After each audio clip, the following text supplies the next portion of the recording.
guys, Miss Aylin here.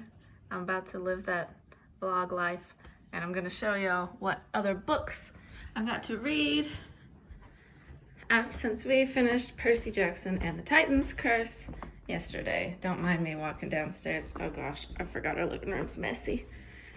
It's fine, it's fine. Let me put my house shoes on, it's cold.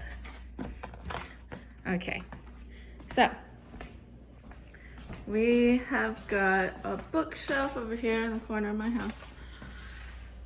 And it's got quite a few books on it. It's really stuffed to the brim and we need another bookshelf. And this tall one's broken, but it is what it is. Okay, so as you can see, let's start with something familiar. Down here, we've got the Percy Jackson series. The Titan's Curse is still upstairs where I read at the computer. But the next book is book 4, Percy Jackson and the Battle of the Labrynth, which is a good one. Not that they aren't all good, but you know what I mean. I like this one. Book 4, Percy's 1 year older, or he's turning 15 this summer. Need some more light in here. There we go. He's turning 15 this summer. And here is the summary.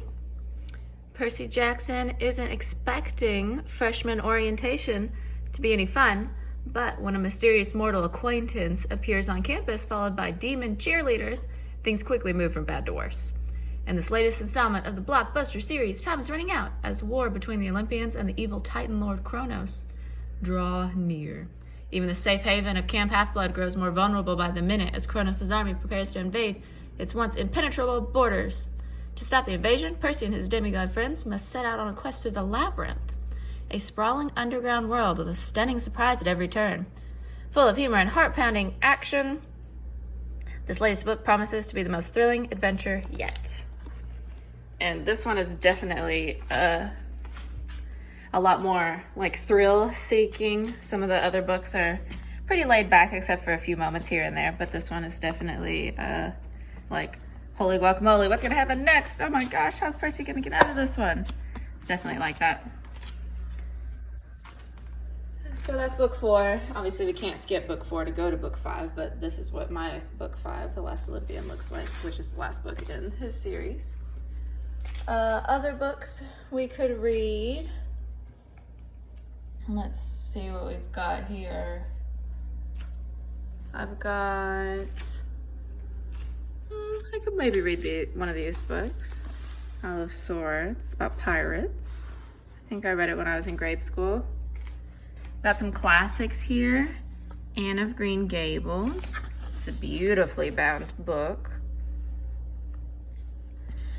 We've got A Little Princess, which, Heidi. Black Beauty. If you're an animal lover, this book might be for you. You might want us to read that next. It's a classic. I have also got up here the whole Harry Potter series. Hello. And so we could maybe even not start at the first book because Harry Potter is written in such a way that you don't necessarily have to read the book before it to understand what's going on. I know a lot of people when I was younger, when they were still coming out, that people kind of skipped around reading them. The first book in the series, when he is 11, is Harry Potter and the Sorcerer's Stone. And then each book he gets a year older, a lot like the Percy Jackson series down here. So, those are really good. Couple of them are really sad, but they're really good books. And above them, I've got the Chronicles of Narnia series. Y'all might recognize this book set because I just ordered them right before school got out. Well, not right before, but you know, if you were in my room, we had some new books to read. And we have got these, which they are probably my favorite book series of all time. I read them for the first time when I was in 5th grade. The Christmas of 5th grade was when I read them. And I loved them so much, I devoured them. Like, I read one book a day for 7 days, so I was done with it in a week because I liked them so much. I spent all day long reading, and my mom would holler at me to say, Jordan, you need to come eat lunch, and you know, all that kind of stuff. I think in 6th grade, The Lion, the Witch, and the Wardrobe, which is the most famous one. Y'all might have seen the movie that came out, you know, eons ago for y'all. I think they might read this in 6th grade. At the very least, it's on their list. So it might be cool to read The Magician's Nephew, the book that comes before it. Like Harry Potter, or I guess I should say Harry Potter, like Narnia, because this series is older. You don't necessarily have to read the books in order because they're all about different things. And the main characters aren't necessarily even the same in all the books, unlike the Harry Potter and Percy Jackson series. So The Magician's Nephew is super cool. I like that one. It has to do with like different worlds and dimensions and good versus evil, and it's really interesting. What else do I have in here that we could read? On a personal note, I'm reading this series, the Sherlock Holmes series. It's not exactly 5th grade material, but it's about the descendant of Sherlock Holmes, if he were a real person. I'm on this book, wanted to finish it Saturday. Let's see. What other 5th grade books could we have in here? Zach, my husband, he likes history, so we've got some like old like war and history books down here. Oh, this is a good one. Get this out of the way. The Tale of Despereaux. It's an old book. I mean, this book is physically old. I got it for a gift in the 7th grade. It is the Tale of Despereaux, a mouse. Being the story of a mouse, a princess, some soup, and a spool of thread. This cute little mouse, Despereaux, has to, goes on this great big adventure to kind of escape this crazy castle. And it's a classic, like an actual classic, hence why the book is so old. What else? I got some other stuff back here. Okay, y'all might see these and think, oh, why don't we read those? Well, they're not necessarily 5th grade appropriate. Sorry, y'all. As cool as that is, we have got The Hunger Games back here, which I would read to y'all if you were interested in a new series. It's, you might have seen the movies, so you might already know what it's about, but it's about a post-apocalyptic world, a dystopian future, meaning it's the future, but like everything's bad. So maybe we don't want to read that right now with the way the world is. But it's actually a really cool story. It follows a girl named Katniss, and she has to survive this like great big game, the Hunger Games. And it's got a lot of action. It's got a lot of like cliffhangers and oh my gosh, what's gonna happen next kind of thing. What else have we got back here? Divergent. I think that's a little old for y'all, but you might like it. One choice can transform you. I only have the first book in the series. Well, because personally, I didn't really like the rest of the books as much. But that's a whole another story. It's also dystopian. However, it's about a society where everyone is divided into 5 different, like, groups. And they all have different, like, character traits. Oh. This is a awesome book, and it's pretty small, so we could probably finish it before the year is up. It's called The Bridge to Teribithia. It is an amazing story. I'm gonna read it back to y'all because this is one of my favorites. Okay, you can't see that, but obviously I bought it eons ago. Apparently for $6.99, that's a pretty good deal. All right, Jess Aaron's greatest ambition is to be the fastest runner in the 5th grade. So they're exactly y'all's age. He's been practicing all summer and can't wait to see his classmates' faces when he beats them all. But on the first day of school, a new girl boldly crosses over to the boys' side of the playground and outruns everyone. That's not a very promising beginning for a friendship, but Jess and Leslie Burke become inseparable.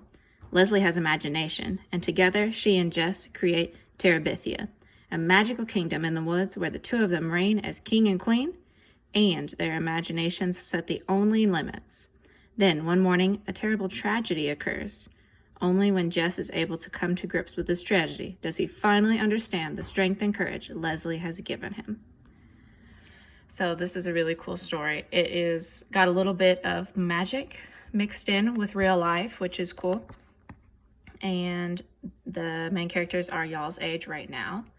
But this book takes place in the, I can't remember, like the 60s or 70s maybe. So it takes place a little while ago, but not so long ago that you're like, what the heck are they doing? That your parents could speak on what it was like back then, I'm sure. So that's a definite contender if y'all are interested. What else do I got here? These are just old books from college. And some like Bible study books and stuff. This is my favorite author. I've got a whole bunch of his books, but they're not exactly 5th grade books. They're real heavy. Oh, what else is back here?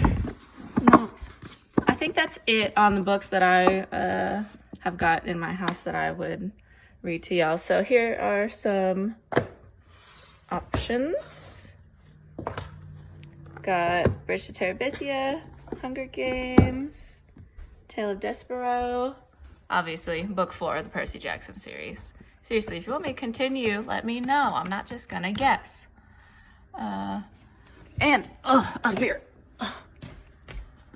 These 4 classics: Anne of Green Gables, Little Princess, Heidi, Black Beauty.